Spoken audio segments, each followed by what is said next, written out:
ദില്ലി ദാലി പോഡ്കാസ്റ്റിന്റെ മറ്റൊരു ലക്കത്തിലേക്ക് സ്വാഗതം. ഞാൻ എസ് ഗോപാലകൃഷ്ണൻ. കഴിഞ്ഞ ഏതാനും ദിവസങ്ങളായിട്ട് കേരള സമൂഹത്തെ ആകെ ഞെട്ടിച്ചുകൊണ്ടിരിക്കുന്ന ഒരു സംഭവ വികാസമാണ് ആലപ്പുഴ ജില്ലയിലെ കരുവാറ്റായിൽ നിന്നും ഉണ്ടായത്. അതിന്റെ വിശദാംശങ്ങളിലേക്ക് ഞാൻ കടക്കുന്നില്ല. പ്രായപൂർത്തിയാകാത്ത കുട്ടികൾ ഇൻവോൾവ് ആയിട്ടുള്ള ഒരു കുറ്റകൃത്യമായതുകൊണ്ടും അതിന്റെ അന്വേഷണങ്ങൾ നടന്നുകൊണ്ടിരിക്കുന്നത് കൊണ്ടും അതിന്റെ വിശദാംശങ്ങളിലേക്ക് പോകുന്നില്ല. അവരുടെ സ്വകാര്യതയും അന്തസ്സും സംരക്ഷിക്കപ്പെടേണ്ട ആവശ്യമായതുകൊണ്ടാണ് ആ കേസിന്റെ വിശദാംശങ്ങളിലേക്ക് പോകാത്തത്. എന്നാൽ ആ പ്രശ്നം ഉന്നയിക്കുന്ന വളരെ വലിയ ഒരു പ്രശ്നമുണ്ട്. ഇതിനോട് ഇതിന്റെ കൂടെ തന്നെ നാം അടുത്ത ദിവസം കണ്ടതാണ് തെലങ്കാനയിലെ കൊണ്ടമല്ലപ്പള്ളിയിൽ ഒരു സ്കൂളിന്റെ പ്രിൻസിപ്പലിനെ രണ്ട് കുട്ടികൾ ചേർന്ന് കൊലപ്പെടുത്തിയ ഒരു കേസ്. ഈ സംഭവങ്ങളെല്ലാം നമ്മെ ഒരു വലിയ ചോദ്യത്തിനു മുന്നിൽ കൊണ്ടു നിർത്തിയിരിക്കുകയാണ്. നമ്മുടെ കുട്ടികൾക്കും കൗമാരക്കാർക്കും എന്താണ് സംഭവിച്ചുകൊണ്ടിരിക്കുന്നത്, അത് തിരിച്ചറിയുവാനുള്ള, നേരത്തെ തിരിച്ചറിയുവാനുള്ള ശേഷി നമ്മളെ പോലെയുള്ള മുതിർന്നവർക്ക് നഷ്ടപ്പെട്ടുകൊണ്ടിരിക്കുകയാണോ? ഈ വിഷയങ്ങളെക്കുറിച്ച് സംസാരിക്കുവാനായി ദില്ലി ദാലി പോഡ്കാസ്റ്റിൽ ഇന്ന് അതിഥിയായി എത്തിയിരിക്കുന്നത് കേരളത്തിലെ ഏറ്റവും വിദഗ്ധരായ മാനസിക രോഗ ഡോക്ടർമാരിൽ ഒരാളായ ഡോക്ടർ PN സുരേഷ് കുമാറാണ്. അദ്ദേഹം കോഴിക്കോട് കേന്ദ്രമായി പ്രവർത്തിക്കുന്ന ചേതന സെന്റർ ഫോർ ന്യൂറോ സൈക്കാട്രിയുടെ ഡയറക്ടറാണ്.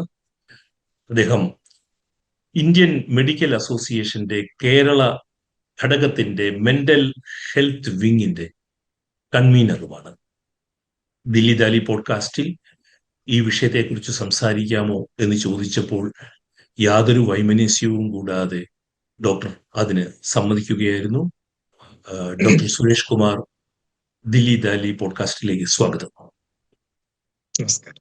ഒരു 12-13 വയസ്സുള്ള കുട്ടിയുടെ തലച്ചോറിൽ ഒരു മുതിർന്ന ആളുടേതിൽ നിന്നും വ്യത്യസ്തമായി തീരുമാനങ്ങൾ എടുക്കുന്നതിനും അതിന്റെ പ്രത്യാഘാതങ്ങളെ കുറിച്ച് നേരത്തെ കൂട്ടി ചിന്തിക്കുന്നതിനും ഉള്ള ശേഷി, ആ കാര്യങ്ങൾ എങ്ങനെയാണ് ഒരു 12-13 വയസ്സുള്ള കുട്ടിയുടെ തലച്ചോറിൽ സംഭവിക്കുന്നത്, നടക്കുന്നത്, പ്രവർത്തിക്കുന്നത്?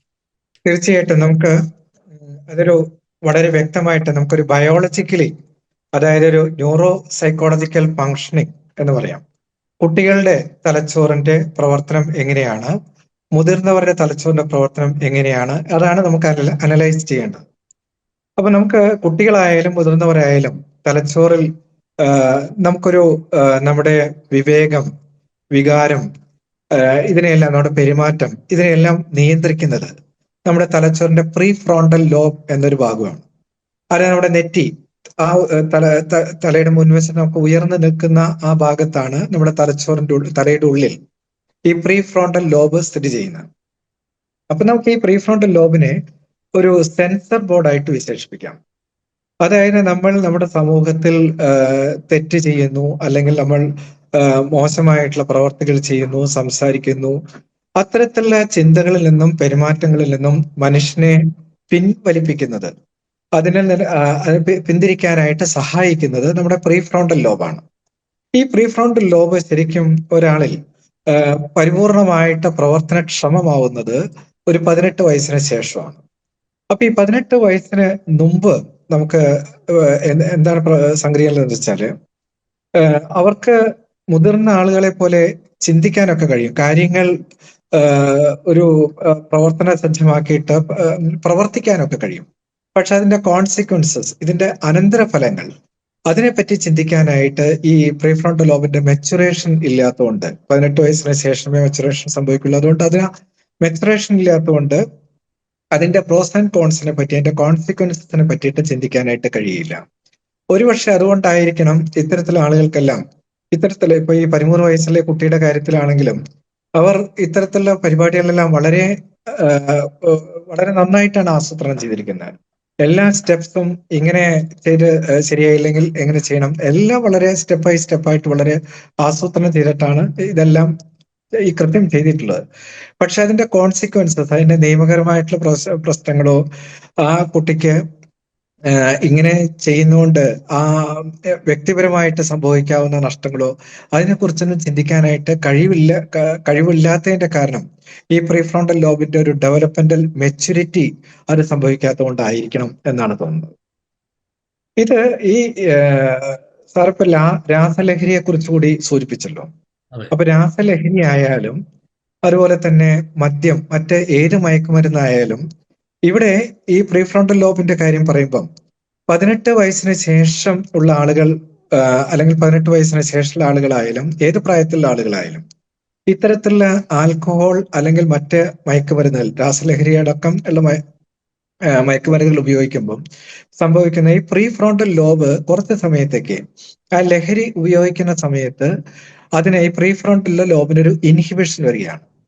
നമ്മൾ ശരിക്കും ഈ പ്രീ ഫ്രോണ്ടൽ ലോബിനെ ഒരു സെൻസർ ബോർഡായിട്ട് വിശേഷിപ്പിക്കാം. സിനിമയിൽ അനാവശ്യമായിട്ടുള്ള സീനുകളെ കട്ട് ചെയ്ത് നീക്കുന്ന ആ ഒരു പ്രവൃത്തിയാണ് ശരിക്കും നമ്മുടെ സമൂഹത്തിൽ മറ്റുള്ളവരായിട്ട് ഇടപഴകുമ്പം ഈ പ്രീ ഫ്രോണ്ടൽ ലോബ് ചെയ്യുന്നത്. അപ്പൊ ഈ ഇത്തരത്തിലുള്ള ലഹരികൾ ഉപയോഗിക്കുന്ന സമയത്ത് ഈ പ്രീ ഫ്രോണ്ടൽ ലോബിനൊരു ഇൻഹിബിഷൻ വരുന്നതുകൊണ്ട് അതിന്റെ പ്രവർത്തനം ആ സമയത്ത് കുറയുന്നതുകൊണ്ട് ഒരു ഡിസ്ഇൻഹിബിറ്റഡ് സ്റ്റേജ്, തലച്ചോറിന് ഡിസ്ഇൻഹിബിറ്റഡ് ആയിട്ടുള്ള സ്റ്റേജ് വരികയാണ്. അതായത് നമ്മുടെ മനസ്സിന്റെ ഉള്ളിൽ നമ്മൾ അടിച്ചമർത്തി വെച്ചിരിക്കുന്ന, പുറത്ത് നമുക്ക് പ്രകടിപ്പിക്കാനായിട്ട് മോശമായിട്ടുള്ള പല കാര്യങ്ങളും, പലപ്പോഴും മൃഗീയമായിട്ടുള്ള വാസനകളും ചിന്തകളും പ്രവർത്തികളെല്ലാം പുറത്തു വരാനായിട്ട് ഇത്തരത്തിൽ ആ ഡിസ്ഇൻഹിബിറ്റഡ് സ്റ്റേറ്റ് നമ്മളെ സഹായിക്കും. അതുകൊണ്ടാണ് ഇത്തരത്തിലുള്ള ലഹരികളെല്ലാം ഉപയോഗിക്കുമ്പം നമുക്കൊരു മനസാക്ഷിക്കുത്തോ അല്ലെങ്കിൽ ഒരു കുറ്റബോധമോ യാതൊരു മടിയോ മറയോ ഒന്നുമില്ലാതെ ഏത് തരത്തിലെ ഹീനമായിട്ടുള്ള പ്രവൃത്തികളും കുറ്റകൃത്യങ്ങളും ചെയ്യാനായിട്ട് നമുക്കൊരു പ്രചോദനം അല്ലെങ്കിൽ നമ്മളെ ചെയ്യാനായിട്ട് സഹായിക്കുന്ന ഇത്തരത്തിലുള്ള പ്രീഫ്രോണ്ടൽ ലോബിന്റെ ഒരു ഇൻഹിബിഷനാണ്. തീർച്ചയായിട്ടും ഇതെല്ലാം ഇവിടെ നമ്മൾ കൂട്ടി വായിക്കേണ്ട സംഗതികളാണ് എന്നാണ് എനിക്ക് തോന്നുന്നത്. വർഷങ്ങളായിട്ട് മാനസിക രോഗ പ്രതിരോധത്തിൽ ഊന്നി നിന്ന് പ്രവർത്തിക്കുന്ന ഒരു ഡോക്ടർ എന്നുള്ള നിലയിലാണ് ഞാൻ ചോദിക്കുന്നത്. ഇത്തരം സംഭവങ്ങൾ കേരളത്തിൽ യഥാർത്ഥത്തിൽ വർദ്ധിക്കുകയാണോ, അതോ മാധ്യമ ശ്രദ്ധ കൂടുതലായതുകൊണ്ട് നമുക്കങ്ങനെ തോന്നുന്നതാണ്? ഇതിൽ രണ്ട് കാര്യങ്ങളുണ്ട്. ഒന്ന്, തീർച്ചയായിട്ടും ഇത്തരത്തിലുള്ള കാര്യങ്ങൾ, ഇത്തരത്തിലുള്ള സംഭവങ്ങൾ ദൈനംദിനം കേരളത്തിൽ വർദ്ധിച്ചു വരികയാണ് എന്നുള്ളത് നമുക്ക് പറയാതിരിക്കാനായിട്ട് വയ്യ. കാരണം ഒരു 2 വർഷം മുമ്പ് കേരളത്തിൽ നടന്ന ഒരു സംഭവം, താമരശ്ശേരി സ്കൂളിൽ കുറച്ച് കുട്ടികൾ ചേർന്നിട്ടാണ് സഹപാഠിയെ കരാട്ടയ്ക്ക് ഉപയോഗിക്കുന്ന നഞ്ച് പോലുള്ള ഒരു ഉപകരണം ഉപയോഗിച്ച് തലക്കിടിച്ച് കൊലപ്പെടുത്തിയത്. അതിനു മുമ്പ് തന്നെ ഒരു സിനിമ കേരളത്തിൽ വന്നിരുന്നു, തല്ലുമാല എന്നൊക്കെ പറയുന്ന ഒരു സിനിമ വന്നതിന് ശേഷം അടുത്ത ഒരു ഏകദേശം 2-3 മാസങ്ങളിൽ പല സ്കൂളുകളിലും ഇങ്ങനെ തല്ല് വെറുതെ കാരണങ്ങളില്ലാതെയും ഉണ്ടായിട്ടും ഒക്കെ ഇങ്ങനെ നിരവധി തല്ലുകൾ റിപ്പോർട്ട് ചെയ്തിട്ടുള്ള സംഭവങ്ങളൊക്കെ ഉണ്ടായിട്ടുണ്ട്. അപ്പൊ തീർച്ചയായിട്ടും ഇപ്പൊ ഉണ്ടായ ഈ സംഭവത്തിൽ പോലും ഒരു സ്പൈഡർ എന്ന് പറയുന്ന ഒരു തമിഴ് സിനിമയുടെ സ്വാധീനം ഉണ്ടെന്ന് ഞാൻ ഏതോ പത്രങ്ങളിൽ വായിച്ചു. തീർച്ചയായിട്ടും 2017 വന്നിട്ടുള്ള ഒരു തമിഴ് സിനിമയിൽ അതിലെ ഒരു കൊലപാതക ശ്രമം അനുകരിക്കാനാണ് ഇവർ ഇത്തരത്തിലുള്ള കാര്യങ്ങളൊക്കെ ചെയ്തിട്ടുള്ളത്. അപ്പൊ ഇതിൽ നമ്മുടെ പ്രീഫ്രോണ്ടൽ ലോബിലേക്ക് തന്നെ തിരിച്ചു വരികയാണെങ്കിൽ ഇത്തരത്തിലുള്ള അനുകരണ ശ്രമങ്ങൾ ഏറ്റവും കൂടുതൽ നടക്കുക ഈ അഡോളസന്റ് ആൻഡ് യൂത്ത് പീരീഡിലാണ്. അവർക്ക് ഒരു നായകനെ അനുകരിക്കുന്നേക്കാൾ കൂടുതൽ താല്പര്യം ഉണ്ടാകുന്നത് എപ്പോഴും അതിലെ ആന്റി ഹീറോവിനെ അനുകരിക്കാനായിരിക്കും. അത് ഇവരുടെ ഒരു കോപ്പി കാറ്റ് എന്നൊക്കെ പറയുന്ന ഒരു മെക്കാനിസമാണ്. അതായത് എത്രയും പെട്ടെന്ന് മറ്റുള്ളവരുടെ മനസ്സിലേക്കും ഒരു പോപ്പുലാരിറ്റി കിട്ടാനും പുതിയ ശ്രമങ്ങൾ ആവിഷ്കരിച്ചെടുക്കാനും ഇവരെപ്പോഴും ഒരു പരീക്ഷണ കുതുകികളായിരിക്കും. അതുകൊണ്ട് എപ്പോഴും ഒരു നോവൽറ്റി സീക്കിംഗ്, ഇത്തരത്തിലുള്ളൊരു പ്രശ്നം അവരുടെ തലച്ചോറിൽ ബേസിക്കലി ആ ഒരു ബ്രെയിൻ മെച്ചുറേഷൻ വരാത്ത ഉള്ളതുകൊണ്ട് ഇത്തരത്തിലുള്ള കാര്യങ്ങൾ അനുകരിക്കാനുള്ള സാധ്യത അവർക്ക് വളരെ കൂടുതലാണ്. അതേസമയം കോൺസിക്വൻസിനെ പറ്റി ചിന്തിക്കാനുള്ള സാധ്യതയും അതിനെ പിൻവലിക്കാനുള്ള ആ ബ്രെയിനിന്റെ കപ്പാസിറ്റി അവർക്ക് കുറവാണ് താനും. അപ്പൊ അതുകൊണ്ട് തന്നെ ഇത്തരത്തിലുള്ള ഈ അനുകരണ ശ്രമങ്ങൾക്ക് തീർച്ചയായിട്ടും 2 കാര്യങ്ങളുണ്ട്. ഒന്ന്, മീഡിയയുടെ സ്വാധീനം, അതായത് സിനിമ, മറ്റ് തരത്തിലുള്ള വിഷ്വൽ ഇത്തരത്തിലുള്ള സ്വാധീനങ്ങൾ വളരെ കൂടുതലാണ്. കോപ്പി കാറ്റ് അനുകരണ ശ്രമങ്ങൾ വളരെ കൂടുതലാണ്. പിന്നെ പത്രങ്ങൾ അതുപോലെ തന്നെ മറ്റ് ദൃശ്യമാധ്യമങ്ങൾ ഇത്തരത്തിലുള്ള വാർത്തകൾ കൊടുക്കുന്ന അമിത പ്രാധാന്യവും ഇവരെ ഇത്തരത്തിലുള്ള സമാന രീതിയിൽ ചിന്തിക്കുന്ന കുട്ടികളെ അല്ലെങ്കിൽ യൂത്ത് ഇത്തരത്തിലുള്ള ആളുകളെ ഈ യുവാക്കളെ ഇത്തരത്തിലുള്ള പ്രവർത്തനങ്ങളിലേക്ക് വഴിതെറ്റിച്ച് വിടാനുള്ള സാധ്യതയും വളരെ കൂടുതലാണ്. അതിനെയാണ് കോപ്പി കാറ്റ് സൂയിസൈഡ് മാത്രമല്ല കോപ്പി കാറ്റ് ക്രൈം എന്നൊക്കെ പറയുന്നത്. WHO നമ്മുടെ ലോകാരോഗ്യ സംഘടന ആദ്യമായിട്ട് ലഹരി ഉപയോഗിക്കുന്ന ഒരു പ്രായം താരതമ്യേന കേരളത്തിൽ ഇപ്പോൾ താഴ്ന്നിട്ടുണ്ടോ? ഡോക്ടറുടെ അനുഭവത്തിൽ നിന്നാണ് പറയേണ്ടത്. 1980-കളിൽ അന്ന് കേരളത്തിൽ ഏറ്റവും കൂടുതൽ ഉണ്ടായിരുന്നത് മദ്യമാണ്. അപ്പൊ അന്നത്തെ കണക്കനുസരിച്ച് ഒരു ശരാശരി മലയാളി മദ്യം ആരംഭിക്കുന്ന പ്രായം 18 വയസ്സായിരുന്നു. ഇപ്പം 2026 എത്തിയപ്പം മദ്യം കഴിക്കുന്ന ഒരു ശരാശരി മലയാളിയുടെ പ്രായം 12 വയസ്സായിട്ട് ചുരുങ്ങിയിട്ടുണ്ട്. ഇനി പഠനമുണ്ടോ അതിനെങ്ങനെ അല്ലേ? പഠനമുണ്ട്. നമുക്ക് കേരളത്തിലെ ലഹരി ഉപയോഗത്തിന് ഏജ് ഓഫ് ഓൺസെറ്റ് വെച്ചിട്ട് നമ്മൾ നടത്തിയിട്ടുള്ള പഠനത്തിൽ നിന്നാണ് പറയുന്നത്. ആദ്യമായിട്ട് ലഹരി 12 വയസ്സാണ്. വളരെ പ്രായം കുറഞ്ഞു വന്നു എന്നുള്ളത് നമുക്ക് അതിന് മനസ്സിലാക്കാം. ലഹരി ഉപയോഗത്തെക്കുറിച്ച്, പ്രത്യേകിച്ചും സിന്തറ്റിക് ലഹരിയെ കുറിച്ചെല്ലാം നമ്മൾ ഏത് പ്രായത്തിൽ ആരംഭിക്കുന്ന വ്യക്തമായിട്ടുള്ള പഠനങ്ങൾ കേരളത്തിൽ ഇല്ലെങ്കിലും നമ്മൾ പലപ്പോഴും കാണുന്നത് ഏകദേശം ഒരു ഹൈസ്കൂൾ തലത്തിൽ നിന്ന് തന്നെ നമ്മുടെ കേരളത്തിലെ വിദ്യാർത്ഥികൾ ഇതിലെല്ലാം ഈ ലഹരി ഉപയോഗിക്കുന്ന തന്നെ ഒരു സ്റ്റെപ്പിംഗ് സ്റ്റോൺ എന്നൊക്കെ പറയും നമ്മൾ. അതായത് ഇവർ ആദ്യമായിട്ട് ഉപയോഗിക്കാൻ തുടങ്ങുന്നത് സിഗരറ്റാണ്. അതൊരു 7-8 ക്ലാസ്സിൽ നിന്ന് തന്നെ ഈ സിഗരറ്റ് ഒക്കെ ഉപയോഗിക്കാനായിട്ട് ശീലിച്ചു കഴിഞ്ഞാൽ പിന്നെ ഒരു ഹൈസ്കൂൾ തലത്തിലേക്ക് എത്തുമ്പോഴേക്കും അത് കഞ്ചാവ് പോലുള്ള സാധനങ്ങളിലേക്കും, ഒരു ഹയർ സെക്കൻഡറി അതുപോലെ തന്നെ കോളേജ് പ്രൊഫഷണൽ എഡ്യൂക്കേഷൻ തലത്തിലേക്ക് എത്തുമ്പോഴേക്കും ഈ കഞ്ചാവിൽ നിന്നും ഇപ്പോൾ നമ്മൾ കണ്ടുകൊണ്ടിരിക്കുന്ന രാസലഹരിയിലേക്കെല്ലാം മാറുന്നു എന്നുള്ളതാണ് പല പഠനങ്ങളും കേരളത്തിൽ നടത്തിയിട്ടുള്ള പല പഠനങ്ങളും സൂചിപ്പിക്കുന്നത് അങ്ങനെയാണ്. ഈ ലഹരി ഉപയോഗവും അക്രമ സ്വഭാവവും തമ്മിൽ യഥാർത്ഥത്തിൽ ഒരു കാര്യകാരണ ബന്ധമുണ്ടോ? അതോ ഒരേ അടിസ്ഥാന കാരണങ്ങളിൽ നിന്നും, അതായത് ഗാർഹികമായിട്ടുള്ള അല്ലെങ്കിൽ സമൂഹത്തിലുള്ള അവഗണന, മറ്റു ട്രോമ, അത്തരം പ്രശ്നങ്ങളാണോ ഈ അക്രമ സ്വഭാവങ്ങളിലേക്ക് പോകുന്നത്? അതോ ഈ ലഹരി ഉപയോഗവും അക്രമ സ്വഭാവവും തമ്മിൽ ബന്ധമുണ്ടോ? ഇത് നമുക്ക് അങ്ങനെ അത്ര ലളിതവൽക്കരിച്ച് നമുക്ക് അങ്ങനെ പറയാനായിട്ട് പറ്റില്ല. അതായത് ഒരു വ്യക്തിയുടെ ലഹരി ഉപയോഗം, അക്രമ സ്വഭാവം ഇതെല്ലാം പൊതുവിൽ പല പ്രശ്നങ്ങളുമായിട്ട് കൂട്ടിപ്പിണഞ്ഞു കിടക്കുകയാണ്. അതായത് ഇപ്പം ഒരു കുട്ടിയെ പറ്റി, ഒരു കുട്ടിയുടെ ലഹരി ഉപയോഗം, അക്രമ സ്വഭാവമൊക്കെ നമ്മൾ പറയുകയാണെങ്കിൽ അത് നമുക്ക് അവരുടെ കുടുംബത്തിൽ നിന്ന് തന്നെ നമുക്ക് ചർച്ച ചെയ്യേണ്ടിയിരിക്കുന്നു. അപ്പൊ കേരളത്തിൽ ഇപ്പം ഈ ന്യൂക്ലിയർ ഫാമിലി, അതായത് അണുകുടുംബങ്ങൾ കൂടിക്കൊണ്ടിരിക്കുകയാണല്ലോ. ഇത്തരത്തിലുള്ള അണുകുടുംബങ്ങളിൽ ഒരു പ്രശ്നം വരുന്നത് എന്താണെന്ന് വെച്ചാൽ അവിടെ കമ്മ്യൂണിക്കേഷൻസ് വളരെ കുറവാണ്. മാതാപിതാക്കളും കുട്ടിയും തമ്മിലുള്ള കമ്മ്യൂണിക്കേഷൻ വളരെ കുറഞ്ഞു വരുമ്പം കുട്ടികൾക്കൊരു ഏകാന്തത അനുഭവപ്പെടാം. അപ്പം അങ്ങനെ ഒരു സമയത്ത്, ഇത്തരത്തിലുള്ള ഏകാന്തത അനുഭവപ്പെടുന്ന സമയത്ത് കുട്ടികൾ മാതാപിതാക്കളെ വിട്ട് മറ്റ് ഫ്രണ്ട്ഷിപ്പിലേക്ക് പോയേക്കാം. പലപ്പോഴും ഇത്തരത്തിലുള്ള ഫ്രണ്ട്ഷിപ്പുകളായിരിക്കാം കൂടുതൽ അപകടകരമായിട്ടുള്ള പ്രവർത്തനങ്ങളിലേക്ക് അവരെ നയിക്കുന്നത്. മറ്റൊന്ന്, ഫാമിലിയിൽ ഇത്തരത്തിലുള്ള ഫാമിലിയെ നമുക്ക് നോക്കുകയാണെങ്കിൽ മിക്കവാറും ഒരു ഹെൽത്തി ഫാമിലി ആയിരിക്കില്ല ഇത്തരത്തിലുള്ള ഫാമിലികൾ. അവിടെ ഒന്നുകിൽ അച്ഛനോ അമ്മയോ ഉണ്ടാകില്ല, അവർ മരിച്ചു പോയിരിക്കാം. സിംഗിൾ പാരന്റ് ഹോംസ് നമ്മൾ പറയും. ഒന്നുകിൽ മരിച്ചു പോയിരിക്കാം, അല്ലെങ്കിൽ ഇവർ ഡിവോഴ്സ് ചെയ്തിട്ട് സെപ്പറേറ്റ് ആയിട്ട് താമസിക്കുകയായിരിക്കാം, അല്ലെങ്കിൽ ഒരു ഇമോഷണൽ ഡൈവോഴ്സ് എന്നൊക്കെ പറയുന്ന ഒരു കാര്യമുണ്ട്. അതായത് അച്ഛനും അമ്മയും വീട്ടിലുണ്ടെങ്കിൽ തന്നെ അവർ തമ്മിൽ മാനസികമായിട്ട് വളരെ അകൽച്ചയിലായിരിക്കും. അത്തരത്തിലുള്ള ഒരു അകൽച്ച വരുമ്പോഴും ഇത് കുട്ടികളെ പ്രതികൂലമായിട്ട് ബാധിക്കും. പിന്നെ ഒരു റോൾ മോഡലിംഗ് എന്ന് പറയുന്നുണ്ട്. അതായത് നമ്മുടെ അച്ഛനോ അമ്മയോ ഏത് തരത്തിലാണ് പെരുമാറുന്നത്, സൊസൈറ്റിയിൽ അവർ ഏത് തരത്തിലാണ്, എങ്ങനെയൊക്കെ സംസാരിക്കുന്നു, പെരുമാറുന്നത്, അത്തരത്തിലുള്ള ഒരു റോൾ മോഡലിംഗ് തീർച്ചയായിട്ടും അവരുടെ സ്വഭാവം ഓട്ടോമാറ്റിക്കലി നമ്മൾ അനുകരിക്കാനുള്ള, ഇത്തരത്തിലുള്ള റോൾ മോഡലിൽ കൂടി അനുകരിക്കാനുള്ള സാധ്യത വളരെയേറെയാണ്.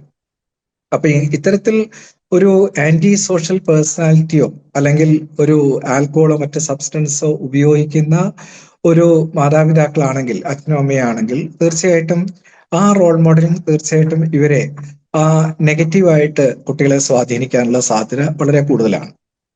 ഇനി ഫാമിലിയിൽ നമുക്ക് പറയാവുന്നത്, നമുക്ക് വളരെ എടുത്തു പറയേണ്ട ഒരു സംഗതിയാണ് പാരന്റിങ് സ്റ്റൈൽ എന്ന് പറയും.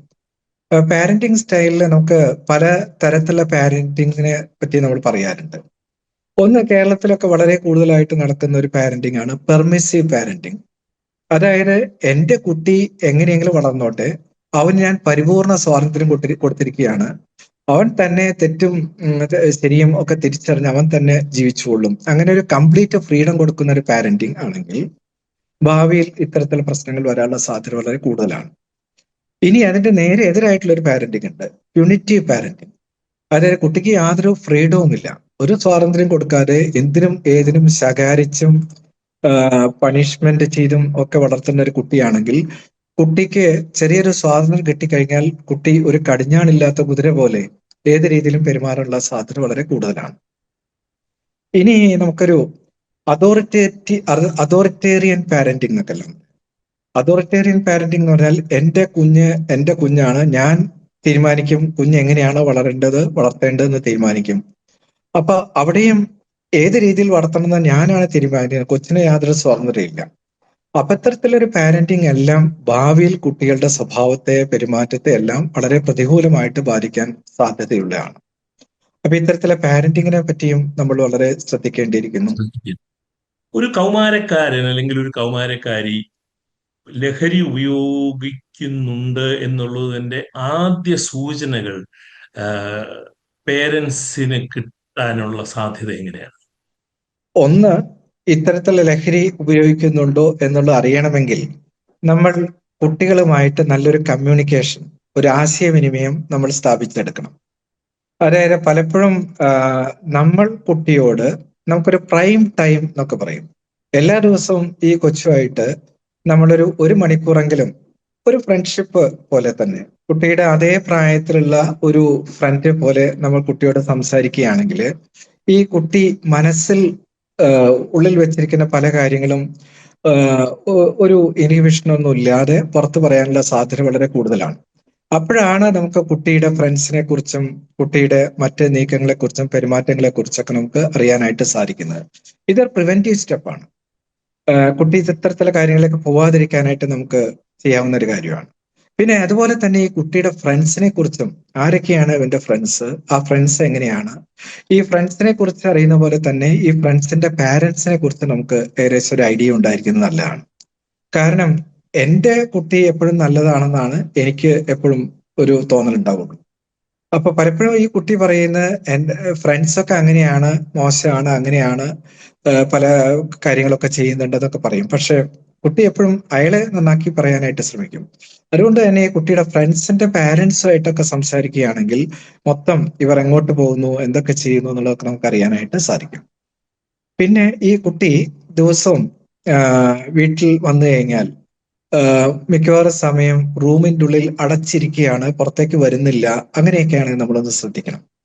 കുട്ടി രാത്രി ഉറക്കമൊഴിച്ച് രാത്രി മുഴുവൻ ഉറങ്ങാതെ എന്തെങ്കിലും കാര്യങ്ങൾ ചെയ്യുന്നു, അങ്ങനെയാണെങ്കിൽ നമ്മൾ ശ്രദ്ധിക്കണം. കുട്ടി രാവിലെ എഴുന്നേൽക്കുന്ന സമയത്ത് ഭയങ്കര ഉറക്ക ചടവോട് കൂട്ടിയിട്ടാണ് എഴുന്നേൽക്കുന്നത്, കണ്ണെല്ലാം വീർത്തിരിക്കുന്നു, ചുവന്നിരിക്കുന്നു, അങ്ങനെയൊക്കെയാണെങ്കിലും ശ്രദ്ധിക്കേണ്ട കാര്യമുണ്ട്. കുട്ടി കൂടുതൽ സമയം ബാത്റൂമിൽ ചെലവഴിക്കുകയാണെങ്കിലും നമ്മൾ ശ്രദ്ധിക്കേണ്ട കാര്യമുണ്ട്. പിന്നെ കുട്ടിയുടെ പഠനം പുറകോട്ട് പോവുകയാണെങ്കിൽ, കുട്ടിയുടെ പെരുമാറ്റത്തിൽ മിക്കവാറും ഇത്തരത്തിൽ ലഹരിയൊക്കെ ഉപയോഗിക്കുകയാണെങ്കിൽ കുട്ടികളുടെ സ്വഭാവത്തിൽ തീർച്ചയായിട്ടും വ്യത്യാസം വരും. അവർക്ക് ഒരു പെട്ടെന്ന് ദേഷ്യം, മൂഡ് സ്വിങ്സ് വരാനുള്ള സാധ്യതയുണ്ട്, എടുത്തുചാട്ടം, പറഞ്ഞാൽ അനുസരിക്കായ, പഠനത്തിൽ പുറകോട്ട് പോകുക, വീട്ടിൽ വൈകി വരിക, അതുപോലെ തന്നെ മിക്കവാറും സമയം ഫോൺ ഉപയോഗം കൂടിക്കൊണ്ടിരിക്കുക, അടിക്കടി പൈസ ചോദിക്കുക, അല്ലെങ്കിൽ വീട്ടിൽ നിന്ന് പൈസ കാണാതായി പോവുക, ഇത്തരത്തിലുള്ള പ്രശ്നങ്ങളൊക്കെ ഉണ്ടെങ്കിൽ, പെരുമാറ്റത്തിലും സ്വഭാവത്തിലും ഇത്തരത്തിലുള്ള പ്രശ്നങ്ങൾ ഉണ്ടെങ്കിൽ നമ്മൾ തീർച്ചയായിട്ടും ഈ കുട്ടിക്ക് എന്തോ ഒരു പ്രശ്നം സംഭവിച്ചിരിക്കുന്നു എന്നുള്ളത് നമ്മൾ മനസ്സിലാക്കേണ്ടതായിട്ടുണ്ട്. പിന്നെ നമ്മൾ ഈ കുട്ടി പഠിക്കുന്ന സ്കൂളിൽ പോവുകയും അവിടെ പാരന്റ് ടീച്ചേഴ്സ് മീറ്റിങ്ങിൽ പങ്കെടുക്കുകയും കുട്ടിയുടെ ക്ലാസ് ടീച്ചറുമായിട്ടൊരു സമ്പർക്കം നമ്മൾ ഉണ്ടാക്കിയെടുക്കുകയും അങ്ങനെയൊക്കെ ചെയ്യുകയാണെങ്കിൽ കുട്ടിക്ക് സ്കൂളിൽ എന്ത് സംഭവിക്കുന്നു എന്നെല്ലാം നമുക്ക് മനസ്സിലാക്കാനായിട്ട് സാധിക്കും. ഈ പ്രശ്നങ്ങളൊന്നും ഇല്ലാത്ത ചില കുട്ടികൾ, നമ്മളെ ഈ പുതിയ കുട്ടികളെ ഞാൻ ശ്രദ്ധിച്ചപ്പോൾ അവർ പലപ്പോഴും ആ, വീട്ടുകാരുമായിട്ട് വർത്തമാനം പറയുന്ന സമയം വളരെ കുറഞ്ഞിട്ടുണ്ട്. ആം, സ്കൂളിൽ നിന്ന് വന്നാലോ അല്ലെങ്കിൽ കോളേജിൽ നിന്ന് വന്നാലോ അല്ലെങ്കിൽ ജോലി സ്ഥലത്ത് നിന്ന് വന്നാലോ, സ്കൂളെന്ന് ഞാൻ പറയുന്നില്ല, ആ, പൊതുവെ അവരുടെ മുറികളിലേക്ക് ഒതുങ്ങി കൂടുകയും ഈ രക്ഷിതാക്കളുമായിട്ടുള്ള ഒരു രക്ഷിതാക്കളോടുള്ള കമ്മ്യൂണിക്കേഷൻ വളരെ കുറഞ്ഞിട്ടുണ്ട്. എന്നാൽ രക്ഷിതാക്കളോടുള്ള കരുതലോ ഒന്നും കുറഞ്ഞെന്ന് പറയാൻ പറ്റൂല. അങ്ങനെ ഒരു സാഹചര്യം കൂടി ഉണ്ട് ഈ പുതിയ തലമുറയിൽ നിന്ന് എനിക്ക് തോന്നാറുണ്ട്. അതിനെ ഡോക്ടർ എങ്ങനെയാണ് കാണുന്നത്? ഞാൻ മുമ്പ് പറഞ്ഞല്ലോ, നമുക്കിപ്പം ഈ സിനിമയുടെ സ്വാധീനം അല്ലെങ്കിൽ പിയർ ഇൻഫ്ലുവൻസ് ഇതെല്ലാം പറഞ്ഞു, നമ്മുടെ സൊസൈറ്റി എന്നുള്ളത്, അതുപോലെ ഈ ഫേസ്ബുക്ക്, മറ്റ് സോഷ്യൽ മീഡിയ സ്വാധീനം. പക്ഷെ ഇതെല്ലാം ഇപ്പൊ നമ്മുടെ സമൂഹത്തിൽ എല്ലാ കുട്ടികളെയും ഇതെല്ലാം ഒരുപോലെ സ്വാധീനിക്കുന്നുണ്ടല്ലോ. പക്ഷെ എല്ലാ കുട്ടികളും ഇതുപോലെ ആവുന്നില്ല. സമൂഹത്തിൽ നമുക്ക് നോക്കുകയാണെങ്കിൽ 1% താഴെയുള്ള കുട്ടികൾ മാത്രമാണ് ഇത്തരത്തിലൊരു ഡീവിയൻ ബിഹേവിയർ ആയിട്ട് പോകുന്നുള്ളൂ. അപ്പൊ ആ, അതുകൊണ്ട് അത് വളരെ പ്രധാനമാണ്. മൊത്തമായിട്ട് 1% അങ്ങനെ നമുക്കൊരു ജനറലൈസ് ചെയ്യാൻ പറ്റൂല. 1% താഴെയാണ്, പക്ഷെ അത് വളരെ പ്രധാനപ്പെട്ടതാണ്. 1% താഴെയാണെങ്കിൽ പോലും പ്രധാനപ്പെട്ടാണ്. അപ്പൊ അതിന്റെ ഒരു കാരണം നമുക്ക് നോക്കുകയാണെങ്കിൽ, ഇത് നമുക്ക് സൊസൈറ്റിയോ അല്ലെങ്കിൽ നമ്മുടെ സമൂഹത്തിന്റെ ഇന്നത്തെ പോക്കിനെയോ അല്ലെങ്കിൽ സാംസ്കാരിക ശൂന്യതയോ ഒന്നും ആയിട്ട് നമുക്ക് കുറ്റപ്പെടുത്താനായിട്ട് നമുക്ക് സാധിക്കില്ല. നമ്മുടെ എല്ലാം തലച്ചോറിൽ ചിലർക്ക് ഒരു ഇത്തരത്തിലുള്ള സംഗതികൾ ഡെവലപ്പ് ചെയ്യാനായിട്ട് ഒരു വണ്ടറബിലിറ്റി ഉണ്ട്. അതായത് തലച്ചോറ് രൂപപ്പെടുമ്പോൾ തന്നെ പ്രധാനമായിട്ട് നമുക്ക് ജെനറ്റിക്കലി എടുക്കാം. അതായത് ഇത്ര ഒരു ആന്റി സോഷ്യൽ പേഴ്സണാലിറ്റി ഉള്ള ഒരു പാരന്റ്സ് ആണെങ്കിൽ, അല്ലെങ്കിൽ മറ്റ് തരത്തിലുള്ള പേഴ്സണാലിറ്റി ഡീവിയേഷൻ എന്നൊക്കെ പറയും നമ്മള്, ക്യാരക്ടർ ഡിസോർഡർ ഉള്ളത്, anti social personality, emotionally unstable personality എന്നൊക്കെ പറയുന്ന ഒരു പേഴ്സണാലിറ്റി ഉള്ള ഒരു മാതാവോ പിതാവോ ആണെങ്കിൽ അവരുടെ കുട്ടികൾക്ക് ഇത്തരത്തിലുള്ള പെരുമാറ്റങ്ങൾ, വൈകല്യങ്ങൾ വരാനുള്ള സാധ്യത വളരെ കൂടുതലാണ്. പല സ്റ്റഡീസും പറയുന്നത് ഏകദേശം 50% തന്നെ ഇത്തരത്തിലുള്ള പെരുമാറ്റ വൈകല്യങ്ങൾ വരാനുള്ള സാധ്യത കൂടുതലുണ്ടെന്നാണ് പറയുന്നത്. അപ്പൊ ജന്മനാൽ തന്നെ ഇത്തരത്തിലുള്ളൊരു പെരുമാറ്റ വൈകല്യം വരാനുള്ള സാധ്യതയുള്ള കുട്ടി അത്തരത്തിൽ അനുകൂലമായിട്ടുള്ളൊരു സമൂഹത്തിലാണ്, അതായത് ഇപ്പൊ ഒരു ഓവർ ക്രൗഡഡ് ആയിട്ടുള്ളൊരു സൊസൈറ്റിയിലാണെങ്കിലോ അല്ലെങ്കിൽ ഇത്തരത്തിലുള്ള ക്രൈംസിനും ഇത്തരത്തിലുള്ള ഒഫൻസിനുകളെല്ലാം എക്സ്പോസ്ഡ് ആയിട്ടുള്ള കമ്മ്യൂണിറ്റിയിലാണ്, അത്തരത്തിലുള്ള കൂട്ടുകാരുടെ ഒരു സ്വാധീനം ആ കുട്ടിക്കുണ്ട്, ലഹരി കിട്ടാനുള്ള സാധ്യത വളരെ കൂടുതലാണ്. അങ്ങനെയൊക്കെ ആണെങ്കിൽ ആ ജനറ്റിക് ഇൻഫ്ലുവൻസോട് കൂടി തന്നെ ഇത്തരത്തിലുള്ള സ്വഭാവത്തിലേക്ക് പോകാനുള്ള സാധ്യത വളരെ കൂടുതലാണ്. മറ്റൊന്ന്, നമുക്ക് തലച്ചോറിൽ ഈ പ്രീ ഫ്രോണ്ടൽ ലോബിന്റെ ഡെവലപ്മെന്റൽ അബ്നോർമാലിറ്റി എന്ന് ഞാൻ പറഞ്ഞല്ലോ. ഇത്തരത്തിലുള്ള സൈക്കോപ്പത്തിക് പേഴ്സണാലിറ്റി, ആന്റി സോഷ്യൽ പേഴ്സണാലിറ്റി എന്നൊക്കെ പറഞ്ഞു കഴിഞ്ഞാല് അവർക്ക് അതൊരു പേഴ്സണാലിറ്റി വൈകല്യമാണ്, ഒരു ക്യാരക്ടറിലുള്ള ഒരു ഡിഫക്റ്റ് ആണ്. അപ്പൊ ഇത്തരത്തിലുള്ള ആളുകൾക്ക് പൊതുവെ തന്നെ കൊലപാതകം, കളവ്, ചതി, വഞ്ചന, ലഹരി ഉപയോഗിക്കാനുള്ള സാധ്യത, കള്ളക്കടത്ത്, കൊലപാതകം, ഇതെല്ലാം ഇതിനോടുള്ള അതുപോലെ തന്നെ ഇതെല്ലാം ചെയ്യുമ്പോൾ തന്നെ യാതൊരു കുറ്റബോധമോ വൈമനസ്യമൊന്നും ഇല്ലാതെ ചെയ്യുന്ന ഒരു പ്രത്യേക ക്യാരക്ടറിനെയാണ് ആന്റി സോഷ്യൽ പേഴ്സണാലിറ്റി എന്ന് പറയുന്നത്. ഇത്തരത്തിൽ ഈ ആന്റി സോഷ്യൽ അല്ലെങ്കിൽ സൈക്കോ പേഴ്സണാലിറ്റി എന്നെല്ലാം പറയുന്ന ആളുകളുടെ പ്രീ ഫ്രോണ്ടൽ ലോബിലും വ്യക്തമായിട്ടുള്ള സ്ട്രക്ചറൽ, അതിന്റെ ഘടനയിലുള്ള വ്യത്യാസവും ഫങ്ഷണൽ, അതിന്റെ ഒരു ന്യൂറോ ട്രാൻസ്മിറ്റർ ലെവലിലും പ്രകടമായിട്ടുള്ള വ്യത്യാസം സമൂഹത്തിൽ നോർമൽ ആളുകളിൽ നിന്നും കണ്ടിട്ടുണ്ട്. പിന്നെ നമ്മുടെ തലച്ചോറിൽ നമുക്ക് ഭയം, വികാരം, ആങ്സൈറ്റി, ഉത്കണ്ഠ ഇതിനെയൊക്കെ നിയന്ത്രിക്കുന്ന ഒരു പ്രധാനപ്പെട്ട തലച്ചോറിന്റെ ഒരു ഭാഗമാണ് അമിഗ്ഡല. ഈ അമിഗ്ഡലയുടെ പ്രവർത്തനം കൂടുതലാണെങ്കിൽ അത് ഭയം, കോപം, വികാര വിക്ഷോഭങ്ങളെയും എല്ലാം കൂടുതലായിട്ട് അത്തരത്തിലുള്ള സ്വഭാവങ്ങൾ കാണിക്കുന്ന ഒരു ഭാഗമാണ് ഈ അമിഗ്ഡല. ഈ അമിഗ്ഡലിനെ നിയന്ത്രിക്കുന്നത്, അതിനൊരു കൺട്രോൾ കൊണ്ടുവരുന്നത് നമ്മുടെ പ്രീഫ്രോണ്ടൽ ലോബാണ്. അപ്പൊ ഇത്തരത്തിലുള്ള അമിഗ്ഡലയുടെ അമിതമായിട്ടുള്ള പ്രവർത്തനം ഉള്ള ആളുകളാണെങ്കിലും അവർക്കും ഇത്തരത്തിലുള്ള ഈ ആന്റി സോഷ്യൽ, അതുപോലെ തന്നെ കുട്ടികളാണെങ്കിൽ കോണ്ടാക്ട് ഡിസോർഡർ, സ്വഭാവ ദൂഷ്യ രോഗം, ഇതൊക്കെ വരാനുള്ള സാധ്യത വളരെ കൂടുതലാണ്. അപ്പൊ അതുകൊണ്ട് തന്നെ ജന്മനാ തന്നെ ഇത്തരത്തിലുള്ള വൈകല്യങ്ങളുള്ള ഒരു കുട്ടിയാണ് എങ്കിൽ അവർക്ക് ഇത്തരത്തിലുള്ള കാര്യങ്ങളൊന്നും ഇല്ലാതെ തന്നെ ഇത്തരത്തിലുള്ള പ്രവർത്തിയിലേക്ക് പോകാനുള്ള സാധ്യത വളരെ കൂടുതലാണ്.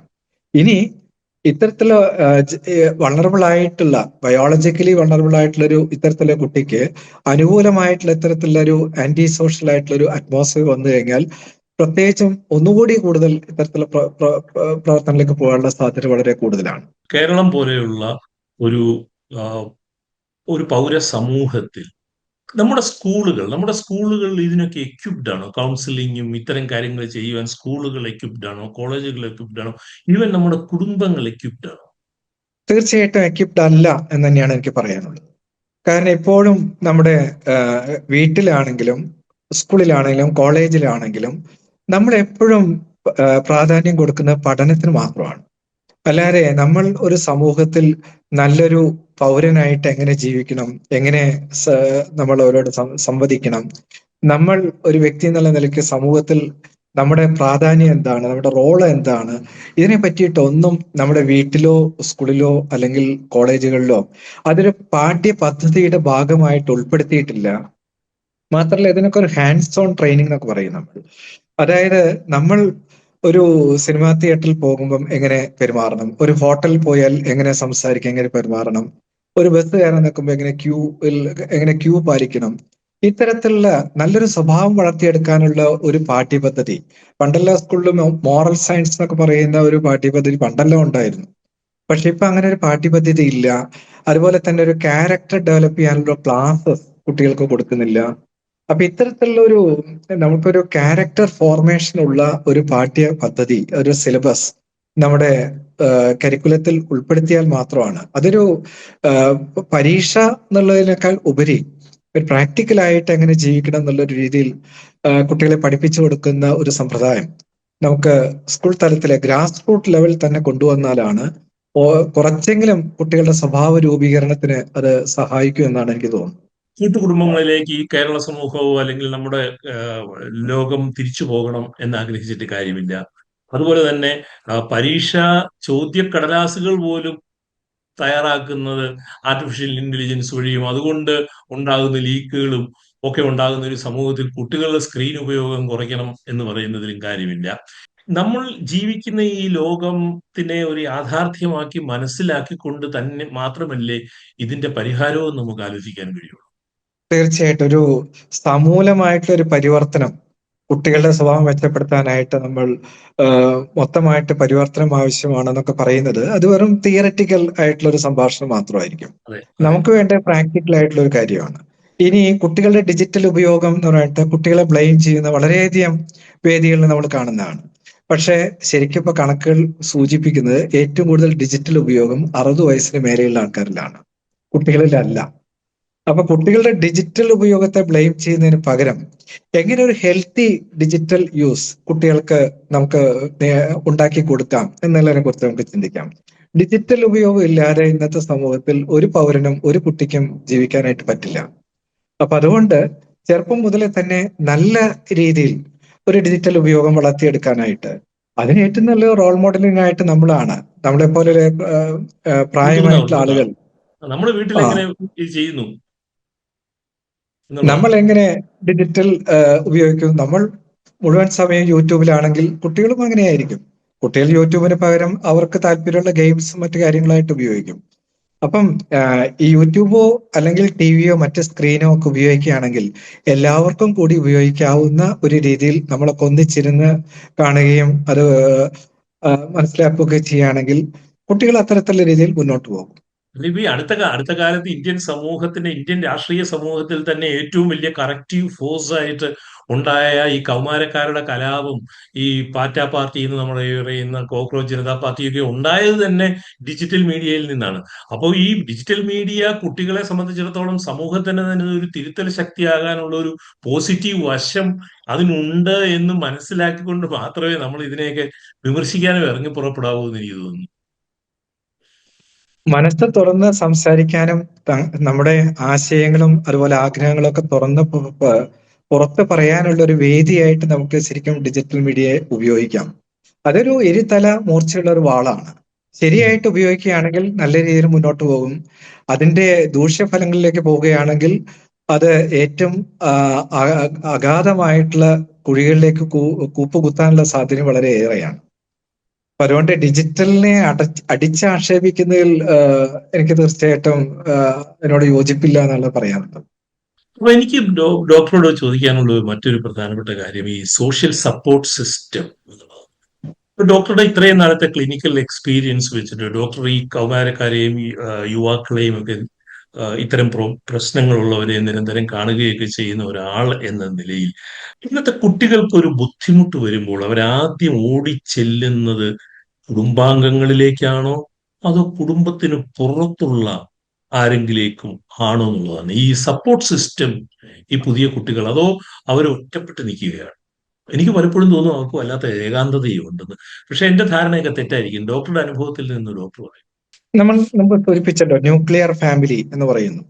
അപ്പൊ ഈ ന്യൂക്ലിയർ ഫാമിലി വന്നതിന് ശേഷം കൂട്ടുകുടുംബ വ്യവസ്ഥയിൽ നിന്നും നമ്മൾ ന്യൂക്ലിയർ ഫാമിലിയിലേക്ക് ചേക്കേറിയപ്പം കുട്ടികളിൽ ഏകാന്തത എന്നുള്ള പ്രശ്നം തീർച്ചയായിട്ടും ഉണ്ട്, അത് അനുഭവിക്കുന്നുണ്ട്. പ്രത്യേകിച്ചും പാരന്റ്സ് രണ്ടുപേരും ജോലിക്കാരായിരിക്കും. ജോലി കഴിഞ്ഞ് തിരിച്ചു വന്നാൽ പോലും അവർക്ക് ഒന്നുകിൽ ജോലിയുടെ ബാക്കിയുള്ള ഭാഗം വീട്ടിൽ നിന്ന് ചെയ്യുകയോ അല്ലെങ്കിൽ വീട്ടിൽ വന്നാൽ ടിവിയോ മറ്റ് ഡിജിറ്റൽ ഉപയോഗം കാരണം കുട്ടികളായിട്ട് അവർക്ക് ആശയവിനിമയത്തിനോ മറ്റു കാര്യങ്ങൾക്കോ പങ്കിടാനുള്ള സമയം വളരെ കുറവായതുകൊണ്ടാണ് മിക്ക ഇത്തരത്തിലുള്ള അണുകുടുംബങ്ങളിലും ഈ കുട്ടികൾക്കൊരു ഏകാന്തത വരാനുള്ള ഒരു സാധ്യത. പിന്നെ രണ്ടാമത്തെ ഒരു കാര്യം, കുട്ടിക്ക് എന്തെങ്കിലും പ്രശ്നങ്ങൾ വന്നു കഴിഞ്ഞാല് കുട്ടികളെ സംബന്ധിച്ചിടത്തോളം നമ്മുടെ കുട്ടികളുടെ ഡെവലപ്മെന്റിനൊക്കെ പറ്റി പറയുമ്പം ഒരു അഡോളസൻ ക്രൈസിസ് എന്ന് പറയുന്ന ഒരു കാര്യമാണ്. അതായത് കുട്ടികളുടെ പ്രശ്നങ്ങളെ കുറിച്ച് മനസ്സ് തുറന്ന് ഏറ്റവും കൂടുതൽ സംസാരിക്കുന്നത് കുട്ടികളുടെ ഫ്രണ്ട്സിനോടായിരിക്കും. കാരണം ഒരു ഇൻഹിബിഷനും ഇല്ലാതെ കുട്ടികൾക്ക് അത് പറയാൻ പറ്റുന്ന എപ്പോഴും ഫ്രണ്ട്സ് ആയിരിക്കും. മാതാപിതാക്കളുടെ അടുത്ത് എപ്പോഴും കുട്ടികൾക്കൊരു പേടി ഉണ്ടായിരിക്കും. എന്റെ കാര്യങ്ങൾ തുറന്നു പറഞ്ഞാൽ ഇനി അച്ഛനും അമ്മയ്ക്കും എന്റെ യഥാർത്ഥ സ്വഭാവത്തെ പറ്റി മനസ്സിലാക്കിയിട്ട് അവർക്ക് എന്നോടുള്ള ഇഷ്ടം കുറഞ്ഞു പോകുമോ, അല്ലെങ്കിൽ അവരെന്നെ എന്തെങ്കിലും ശിക്ഷിക്കുമോ, അങ്ങനെയുള്ളൊരു പേടിയുള്ളതുകൊണ്ട് എപ്പോഴും കുറച്ച് കാര്യങ്ങൾ സപ്രസ് ചെയ്ത് വെച്ച് മാത്രമാണ് നമുക്ക് ഈ കുട്ടികൾ മാതാപിതാക്കളോട് സംസാരിക്കുള്ളൂ. അതുകൊണ്ടാണ് ഞാൻ മുമ്പ് സൂചിപ്പിച്ചല്ലോ, കുട്ടികൾക്ക് ഒരു പ്രൈം ടൈമിംഗ് നമ്മൾ മാതാപിതാക്കൾ കൊടുക്കണം. അതും കുട്ടികളുടെ അതേ ലെവലിൽ നിന്നുകൊണ്ട് കുട്ടികളായിട്ട് സംസാരിക്കാനൊക്കെ പറയുന്നത് നമ്മൾ അതുകൊണ്ടാണ്. ആ കുട്ടികൾക്ക് ഒരു ഇൻഹിബിഷൻ ഇല്ലാതെ മനസ്സ് തുറന്ന് സംസാരിക്കാനുള്ള ഒരു വേദി നമ്മൾ ഉണ്ടാക്കി കൊടുക്കുകയാണെങ്കിൽ കുട്ടികളുടെ മനസ്സിലുള്ള പ്രശ്നങ്ങളെല്ലാം ഒരു പരിധിവരെയൊക്കെ അവർ മാതാപിതാക്കളോട് പറഞ്ഞു തന്നിരിക്കും. അപ്പൊ ഇവിടെ ഈ ഇത്തരത്തിലുള്ള സാഹചര്യം ഇല്ലാത്തതുകൊണ്ട് ഇത്തരത്തിലുള്ള ഫ്രണ്ട്സിന്റെ അടുത്ത് പ്രശ്നങ്ങൾ പങ്കിടുമ്പോൾ അവരുടെ ബ്രെയിനും മെച്ചുറല്ല, അത് പക്വതയോടുകൂടി ചിന്തിക്കാനുള്ളൊരു മെച്യൂരിറ്റി, ഇമോഷണലി മെച്യൂരിറ്റി അവരുടെ ബ്രെയിനെ ഡെവലപ്പ് ചെയ്തിട്ടില്ലല്ലോ. അപ്പൊ പലപ്പോഴും അവർ കൊടുക്കുന്ന വഴികൾ, അതിന് കൊടുക്കുന്ന സൊല്യൂഷൻസ് ഒരിക്കലും ഹെൽത്തി ആകണമെന്നില്ല. അപ്പൊ അങ്ങനെയുള്ള അൺഹെൽത്തി ആയിട്ടുള്ള സൊല്യൂഷൻസ് കിട്ടുമ്പോഴായിരിക്കും പലപ്പോഴും ഈ ലഹരി അല്ലെങ്കിൽ മറ്റ് തരത്തിലുള്ള ആന്റി സോഷ്യൽ ആയിട്ടുള്ള പ്രവർത്തനങ്ങളിലേക്ക് ഇവർ നീങ്ങിപ്പോകുന്നത്. അതുകൊണ്ട് തന്നെ ഇപ്പൊ ഈ ജോയിന്റ് ഫാമിലിയിലൊക്കെ ഉള്ള ഒരു ഗുണം എന്താണെന്ന് വെച്ചാല് അച്ഛനും അമ്മയും ബിസി ആയിട്ടിരിക്കുമ്പോൾ തന്നെ മറ്റു പലരും അവരുടെ അച്ചാച്ചനോ അല്ലെങ്കിൽ ഗ്രാൻഡ് ഫാദറോ ഗ്രാൻഡ് മദറോ ഒക്കെ ഉള്ളതുകൊണ്ട് അവർക്ക് മനസ്സ് തുറന്ന് സംസാരിക്കാനും കളിക്കാനും ഒക്കെ ആയിട്ട് നല്ലൊരു കളിക്കൂട്ടുകാരായിരിക്കും അവര്. അപ്പൊ അവരോടൊക്കെ സംസാരിക്കാനും മനസ്സ് തുറന്ന് അവരുടെ പ്രശ്നങ്ങൾ പങ്കുവെക്കാനൊക്കെ ഉള്ള ഒരു വേദി അവിടെയുണ്ട്. അപ്പൊ ഇന്നത്തെ ഈ ന്യൂക്ലിയർ ഫാമിലിയുടെ കാലഘട്ടത്തിൽ ആ ഒരു വേദി ഇല്ലാതായി പോകുന്നതുകൊണ്ട് പലപ്പോഴും ഇന്നത്തെ കുട്ടികൾ ഒന്നുകിൽ അവരുടെ ഫ്രണ്ട്സിനെ അല്ലെങ്കിൽ വെർച്വൽ ഫ്രണ്ട്സിനെ അവർ സ്വാധീനിക്കുന്നു. അതായത് അവര് ആ ചാറ്റിംഗ്, പ്രശ്നം അതിലേക്ക് ഞാൻ പിന്നെ ഇനി അടുത്ത ഘട്ടത്തിൽ വരുന്നുണ്ട് ഈ ചോദ്യത്തിലേക്ക്, ഈ വെർച്വൽ അഡ്വൈസേഴ്സിനെ കുറിച്ച്. പക്ഷെ എന്റെ ഒരു ചോദ്യം, ഈ പുതിയ കുട്ടികൾ, നമ്മളുടെ ഈ ജെൻസി എന്ന് പറയുന്നതോ അല്ലെങ്കിൽ കുറച്ചുകൂടി മുതിർന്ന കുട്ടികളും ഇവരൊക്കെ വേറൊരു ജ്ഞാന സമ്പ്രദായത്തിലൂടെ ലോകത്തെ മനസ്സിലാക്കുകയും നമ്മളൊക്കെ അല്ലെങ്കിൽ ഡോക്ടറൊക്കെ എന്നെക്കാൾ വളരെ ചെറിയ തലമുറ, ഈ ഇളയ തലമുറയിൽപ്പെട്ടതാണ്.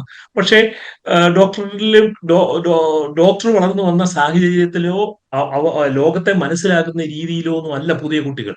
ഈ കുട്ടികള് ലോകത്തെ കാണുന്നത് തന്നെ വേറൊരു തരത്തിലാണ്. അപ്പൊ അവരുമായി ഡീൽ ചെയ്യുന്നതിന് ഡോക്ടർക്ക് എന്തെങ്കിലും, ഡോക്ടറുടെ പഠനവും ഡോക്ടർക്ക് ഇതുവരെയുള്ള വൈദ്യശാസ്ത്രപരമായിട്ടുള്ള അറിവും ലോകത്തിൽ മനുഷ്യന്റെ തലച്ചോറിനെ കുറിച്ചുള്ള ഇതേവരെയുള്ള പഠനങ്ങളും ഒക്കെ പരിമിതമാണെന്ന് തോന്നുന്നുണ്ടോ ഈ കുട്ടികളെ കാണുമ്പോഴും കുട്ടികളോട് സംസാരിക്കുമ്പോഴും?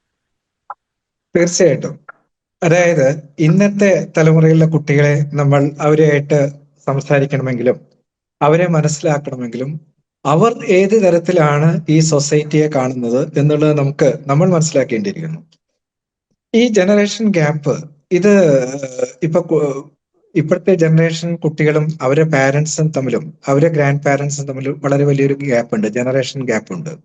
ഈ ജനറേഷൻ ഗ്യാപ്പ് നമ്മൾ ചികിത്സിക്കുന്ന ഡോക്ടേഴ്സിനും ഈ കുട്ടികളായിട്ട് ഡീൽ ചെയ്യുമ്പോൾ നമുക്ക് സംഭവിക്കുന്നുണ്ട്. കാരണം ഈ കുട്ടികൾ ചിന്തിക്കുന്ന ആ രീതി പലപ്പോഴും നമുക്ക് എങ്ങനെയാണ് അവർ ചിന്തിക്കുന്നത് മനസ്സിലാക്കാനായിട്ട് കഴിയുന്നില്ല. അപ്പൊ അത്തരത്തിലുള്ള ഒരു ജനറേഷൻ ഗ്യാപ്പ് തീർച്ചയായിട്ടും ഇവരെ കൈകാര്യം ചെയ്യുന്ന ആ പല കാര്യങ്ങളിലും നമുക്ക് സംഭവിക്കുന്നുണ്ട്. അതുകൊണ്ടായിരിക്കണം കുട്ടികൾ വിചാരിക്കുന്നത് ഞാൻ പറയുന്ന ഒന്നും ഇവർക്ക് മനസ്സിലാവുന്നില്ല, നമുക്കും അത് തന്നെയാണ് സംഭവിക്കുന്നത്. അവർ എന്താണ് പറയുന്നത് സംസാരിക്കുന്നത് നമുക്ക് മനസ്സിലാക്കാൻ പറ്റാത്ത ഒരു ഗ്യാപ്പ് ഇപ്പം തീർച്ചയായിട്ടും ഇവിടെ വന്നിട്ടുണ്ട്. അപ്പൊ ആ ഗ്യാപ്പ് നമുക്ക് തീർച്ചയായിട്ടും എങ്ങനെ അത് സംഭവിച്ചു, അതിനെ എങ്ങനെ നമുക്ക് തരണം ചെയ്യാം എന്നുള്ളത് മനസ്സിലാക്കിയില്ലെങ്കിൽ ഈ ഗ്യാപ്പിന് അനുദിനം കൂടിക്കൊണ്ടിരിക്കുകയുള്ളൂ. കേരളത്തിൽ ഈ MDMA പോലെയുള്ള രാസലഹരിയുടെ ഉപയോഗം കൂടുന്നു. സ്കൂളുകളിലും കോളേജുകളിലും അതിന് ഉപയോഗം കൂടുന്നു. സ്കൂളുകളിലെയും കോളേജുകളിലെയും ഇതിന് എക്യുപ്ഡ് ആക്കാൻ വേണ്ടി ഇപ്പോൾ ഡോക്ടർ ഒന്ന് സൂചിപ്പിച്ചു, നമ്മുടെ കരിക്കുലത്തിൽ തന്നെ മാറ്റം. അല്ലാതെ അടിയന്തരമായിട്ട് ഗവൺമെന്റിന്റെ ഭാഗത്തു നിന്നുണ്ടാകേണ്ട നീക്കങ്ങൾ എന്തെങ്കിലും ഉണ്ടോ? അല്ലെങ്കിൽ സമൂഹത്തിന്റെ ഭാഗം, ഗവൺമെന്റിനെ മാത്രമായിട്ട് ഞാൻ പറയുന്നില്ല, സമൂഹം ചെയ്യേണ്ട ചില കാര്യങ്ങളുണ്ടോ? ഈ എന്റെ അനിയത്തി തന്നെ ഒരു ഹയർ സെക്കൻഡറി സ്കൂളിൽ പ്രിൻസിപ്പലായിട്ട് റിട്ടയർ ചെയ്തതാണ്. എങ്ങനെയെങ്കിലും ഒന്ന് പെട്ടെന്ന് റിട്ടയർ ചെയ്താൽ മതിയായിരുന്നു എന്നായിരുന്നു അവസാന സമയത്തുള്ള ആഗ്രഹം. കാരണം ഈ കുട്ടികളെ ഡീൽ ചെയ്യാൻ പറ്റാത്തത്. ഈ ലഹരി, കുട്ടികളുടെ ഇടയിലുള്ള ഇത്തരത്തിലുള്ള ലഹരി ഉപയോഗം നമുക്ക് കുറയ്ക്കണമെങ്കിൽ തീർച്ചയായിട്ടും ഇതൊരു എഡ്യൂക്കേഷൻ, ഈ ഇത്തരത്തിലുള്ള ലഹരികൾ ഉപയോഗിച്ചാൽ അവരുടെ സ്വഭാവത്തിൽ ഉണ്ടാവുന്ന വ്യത്യാസങ്ങളും ഇതിനെ നയിക്കുന്ന പ്രേരക ഘടകങ്ങളും അതിനെക്കുറിച്ച് വിശദമായിട്ടുള്ളൊരു ട്രെയിനിങ് അധ്യാപകർക്കും വേണം, മാതാപിതാക്കൾക്കും വേണം. മാതാപിതാക്കൾക്ക് ഞാൻ മുമ്പ് സൂചിപ്പിച്ച പോലെ ഈ ലഹരി ഉപയോഗിച്ചാൽ അവർക്ക് ഉണ്ടാവുന്ന ചില സ്വഭാവത്തിൽ വരുന്ന പ്രത്യേകതകളും പ്രശ്നങ്ങളൊക്കെ നമ്മൾ സൂചിപ്പിച്ചല്ലോ. അതുപോലെ തന്നെ ഇതിൽ ഏറ്റവും കൂടുതൽ ഡിറ്റക്ട് ചെയ്യാൻ പറ്റുന്നത് ടീച്ചേഴ്സിനാണ്. ഈ ടീച്ചേഴ്സിനെല്ലാം നമ്മൾ കമ്മ്യൂണിറ്റി ഗേറ്റ് കീപ്പേഴ്സ് ആണ് ശരിക്കും നമ്മൾ പറയുന്നത്.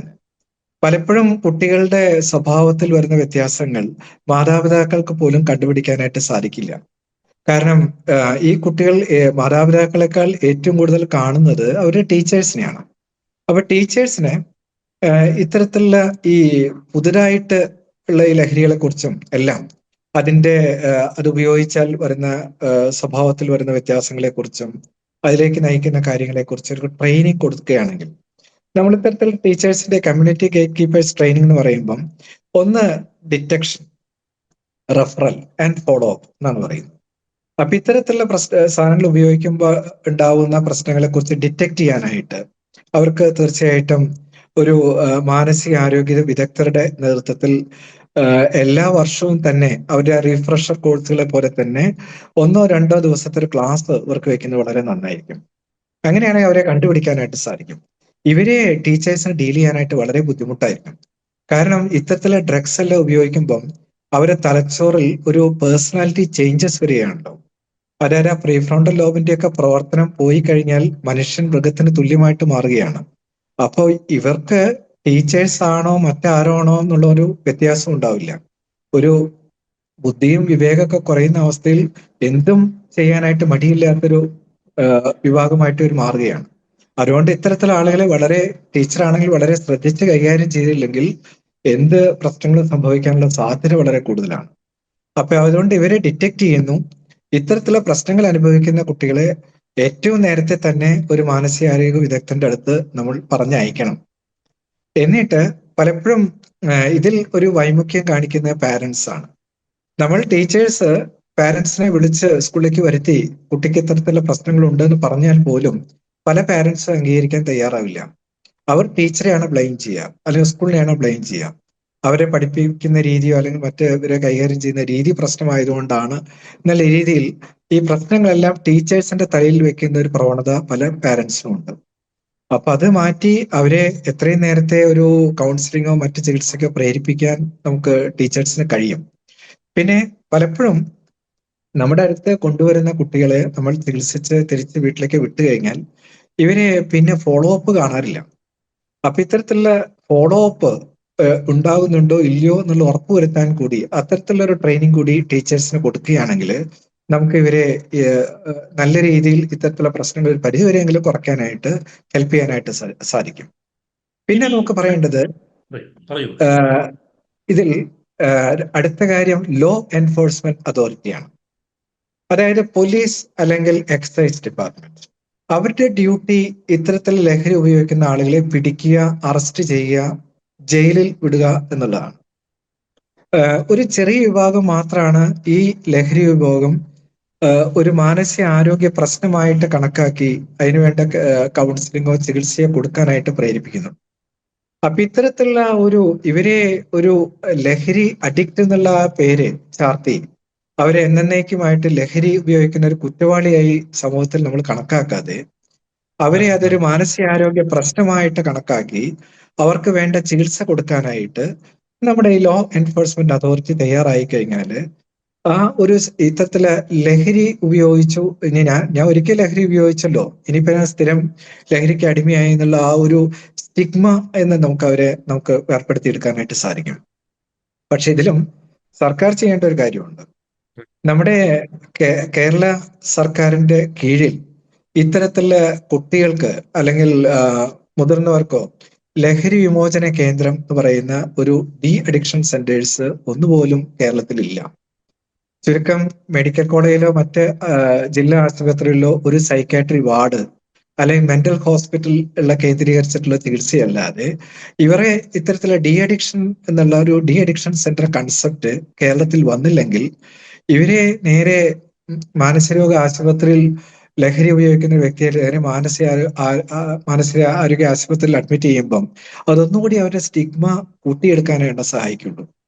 അതുകൊണ്ട് അവർക്കൊരു ചികിത്സ കൂടി ഓപ്പറേഷൻ തൂഫാൻ പോലെയുള്ള കാര്യങ്ങളിൽ അവരെ അറസ്റ്റ് ചെയ്യുക, പണിഷ് ചെയ്യുക എന്നുള്ളതിന്റെ കൂടെ തന്നെ അവരെ ഈ പണിഷ്മെന്റ് എന്നുള്ളത് മാറ്റി ഒരു ചികിത്സ ഉറപ്പുവരുത്തേണ്ട രീതിയിലാക്കുകയാണെങ്കിൽ കുറെയെങ്കിലും നമുക്ക് ഈ ലഹരി ഉപയോഗത്തിന്റെ അതിപ്രസരം നമുക്ക് കേരളത്തിൽ നിന്ന് ഒഴിവാക്കാനായിട്ട് സാധിക്കും. ഇനി ഡോക്ടർ നേരത്തെ പറയാൻ തുടങ്ങിയ ഒരു കാര്യമുണ്ട്. രക്ഷിതാക്കളോട് സംസാരിക്കാതിരിക്കുക, കൂട്ടുകാരോട് പ്രശ്നങ്ങൾ സംസാരിക്കാതിരിക്കുക. എന്നാൽ ഇപ്പോൾ നമുക്ക് അവൈലബിൾ ആയിട്ടുള്ള ഒരു കൗൺസിലറോട് സംസാരിക്കാതിരിക്കുക. അതിന് പകരം ഈ ആർട്ടിഫിഷ്യൽ ഇന്റലിജൻസ് ചാറ്റ് ബോട്ടുകളോടോ ഓൺലൈൻ ഫോറങ്ങളോടോ വ്യക്തിപരമായ സൗഹൃദം സ്ഥാപിച്ചിട്ട് കുട്ടികൾ അവരുടെ പ്രശ്നങ്ങൾ സംസാരിക്കുന്ന രീതി വ്യാപകമായിട്ട് ഇപ്പോൾ ഉണ്ട്. എങ്ങനെയാണ് അതിനെ കാണുന്നത്? ഇത്തരത്തിലുള്ളൊരു ആർട്ടിഫിഷ്യൽ ഇന്റലിജൻസ് പ്ലാറ്റ്ഫോമിൽ നമ്മൾ സംസാരിക്കുമ്പോൾ നമ്മുടെ പ്രശ്നങ്ങൾ പങ്കിടുമ്പോൾ അതിൽ ഈ കുട്ടികളുടെ ആ മാനസിക പ്രശ്നങ്ങൾ ഡയറക്റ്റ് ആയിട്ട് നമുക്ക് സംസാരിക്കുമ്പം നമുക്കൊരു എംപതി എന്നൊക്കെ പറയുന്ന ഒരു കാര്യമുണ്ട്. നമ്മളെല്ലാം ഒരു എംപതി, അയാളുടെ പ്രശ്നങ്ങളെ അയാളുടെ ഓൺ ഷൂവിൽ നിന്നുകൊണ്ട് നമ്മൾ മനസ്സിലാക്കുന്ന ഒരു സംഗതിയാണ്. അയാൾ ഞാനാണെന്ന രീതിയിൽ സംസാരിക്കുമ്പോൾ ആ ഒരു എംപതി ഒരിക്കലും ഇത്തരത്തിൽ ആർട്ടിഫിഷ്യൽ പ്ലാറ്റ്ഫോമിൽ രൂപപ്പെടില്ല.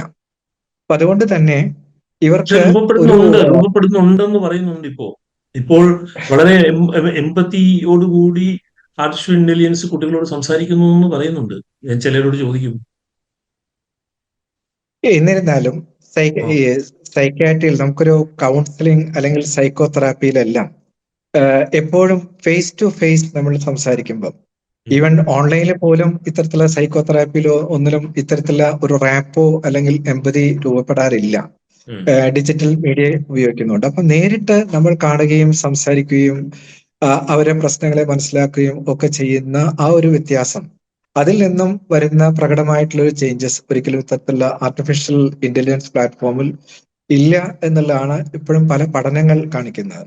നേരെ മറിച്ച് നമുക്ക് മറ്റ് ശാരീരിക രോഗങ്ങൾക്കാണെങ്കിൽ, ഹൈപ്പർ ടെൻഷനോ ഡയബറ്റീസോ മറ്റേത് അസുഖങ്ങൾക്കാണെങ്കിൽ നമ്മൾ ഇത്തരത്തിലുള്ള പ്ലാറ്റ്ഫോംസ് ഉപയോഗിച്ച് നമ്മൾ അതിനുള്ള പ്രതിവിധികളോ മറ്റു കാര്യങ്ങളോ നമ്മൾ സംസാരിക്കുകയാണെങ്കിൽ അതിൽ ടു സം എക്സ്റ്റെന്റ് വളരെ കുഴപ്പമില്ല. പക്ഷെ സൈക്കാട്രിയിലാകുമ്പം മനുഷ്യ മനസ്സിനെ മനസ്സിലാക്കാനായിട്ട് എപ്പോഴും ഒരു മനുഷ്യ മനസ്സിനെ സാധിക്കുകയുള്ളൂ എന്നുള്ളതാണ് ഇപ്പോഴും പുതിയ പഠനങ്ങളെല്ലാം പറയുന്നത്.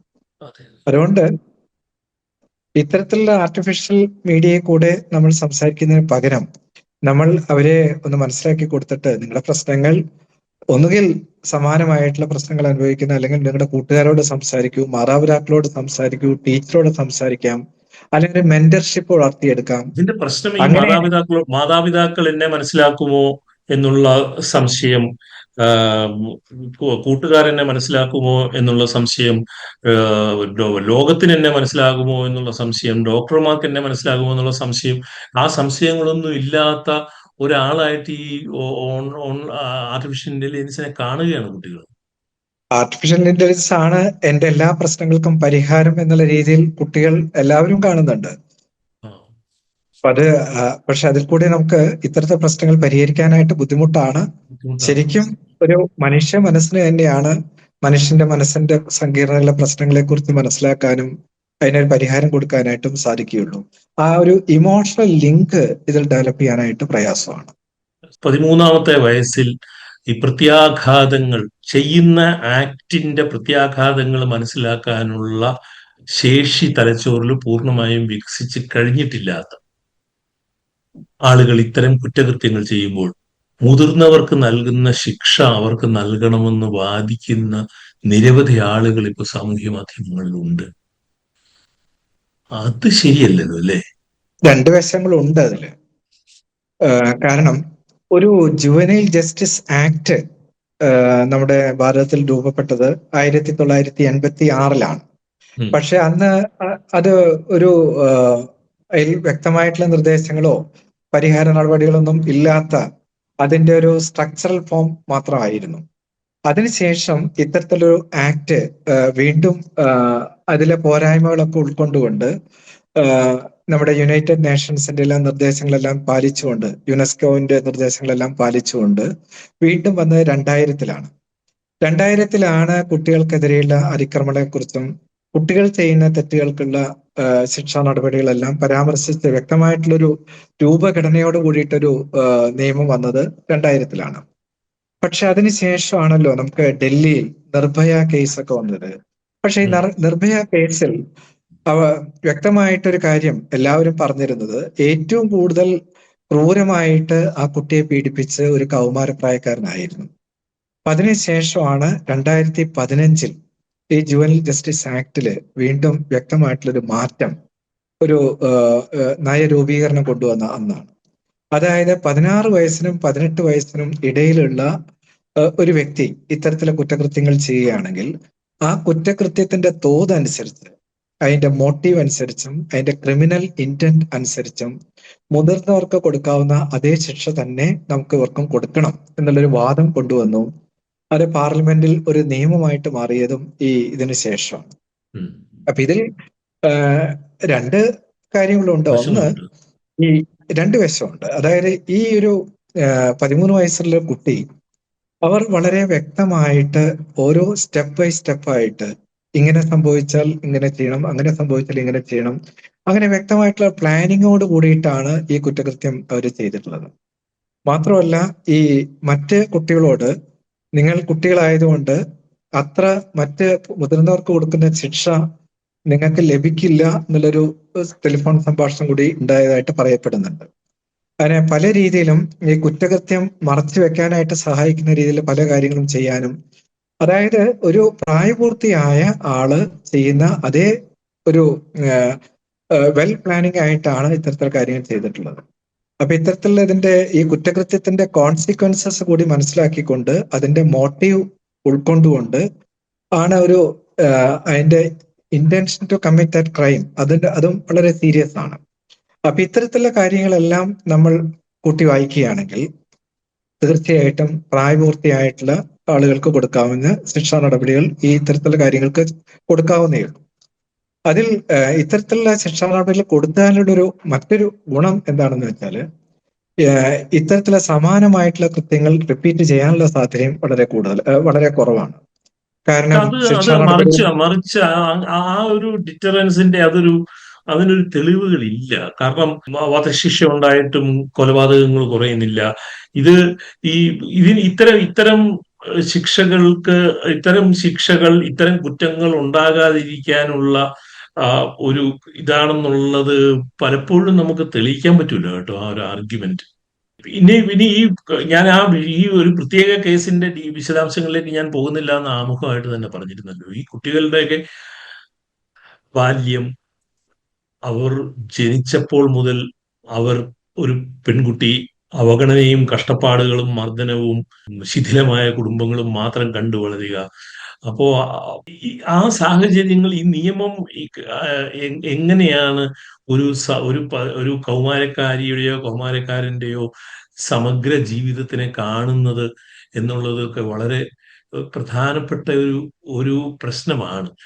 എനിക്ക് ഡോക്ടറോട് ചോദിക്കാനുള്ള അവസാനത്തെ അല്ല, ഇതിലെ പറയൂ. ഞാൻ ഇതിന്റെ ഒരു ഭാഗം മാത്രമേ ഞാൻ പറഞ്ഞുള്ളൂ.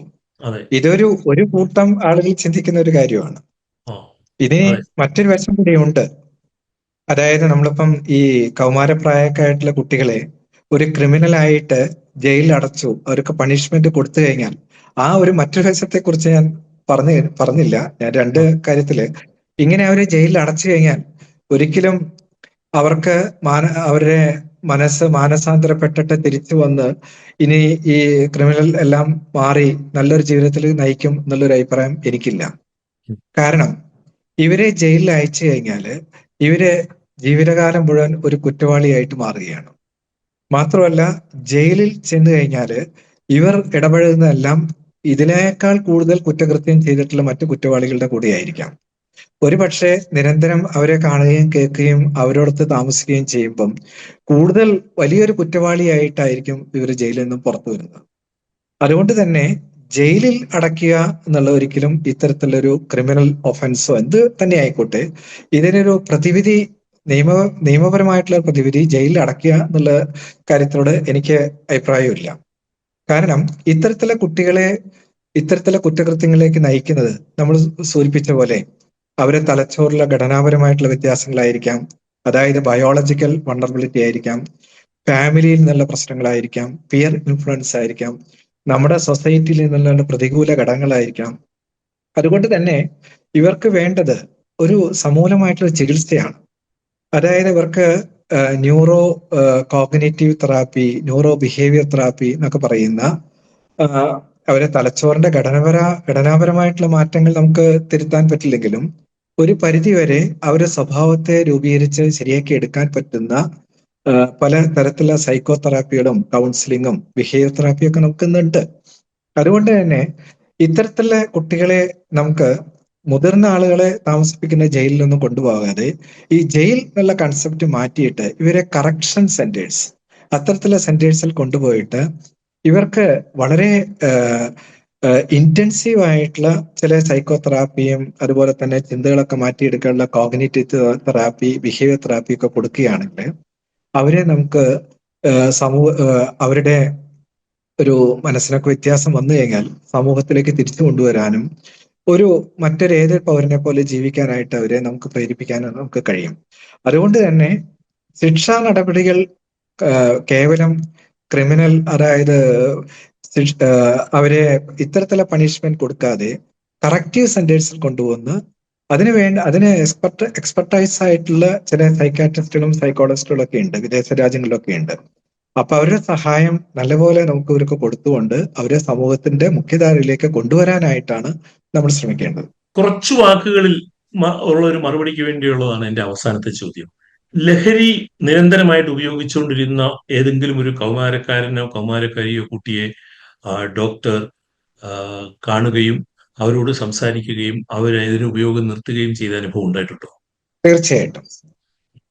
ലഹരി ഉപയോഗം തീർച്ചയായിട്ടും നമുക്ക് കണ്ടുപിടിക്കുകയാണെങ്കിലും നേരത്തെ തന്നെ ഡോക്ടറെ കൊണ്ടുവരികയും അതിന് നമുക്ക് പലപ്പോഴും കൗമാരപ്രായക്കാര് സ്വമേധയാ വരില്ല, പക്ഷെ എന്നിരുന്നാലും പാരന്റ്സിന്റെ സപ്പോർട്ട് കൂടി കൊണ്ടുവരികയും അതിന് ശരിയായിട്ടുള്ള ചികിത്സ കൊടുക്കുകയും ചെയ്യുക. അതുപോലെ അതിന് സപ്പോർട്ട്, ഫോളോ അപ്പ് വേണം.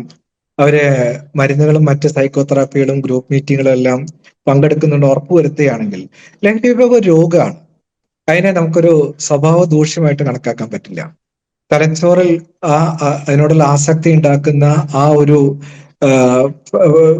ഭാഗത്തെ അഡിക്ഷൻ സെന്റേഴ്സ് എന്നൊക്കെ പറയുന്ന പ്ലഷർ സീക്കിംഗ് സെന്റേഴ്സ്, അതിനൊക്കെ മരുന്നുകളും ഉണ്ട്. പല ലഹരിക്കും അനുയോജ്യമായിട്ട് നിർത്താനുള്ള മരുന്നുകൾ കൊടുക്കുകയും support, parent support, teacher support, സൊസൈറ്റിയുടെ സപ്പോർട്ട്, ഫോളോ അപ്പ് ഒക്കെ ഉണ്ടെങ്കിൽ തീർച്ചയായിട്ടും നമുക്ക് അതിന് പൂർണ്ണമായിട്ടും അവരെ പിന്തിരിപ്പിച്ചു കൊണ്ടുവരാനും അവരെ സമൂഹത്തിൽ നല്ല കഴിവും സ്വഭാവമൊക്കെ നല്ല രീതിയിലുള്ള ഒരാളാക്കിയിട്ട് നമുക്ക് തിരിച്ചു കൊണ്ടുവരാനായിട്ട് സാധിക്കും.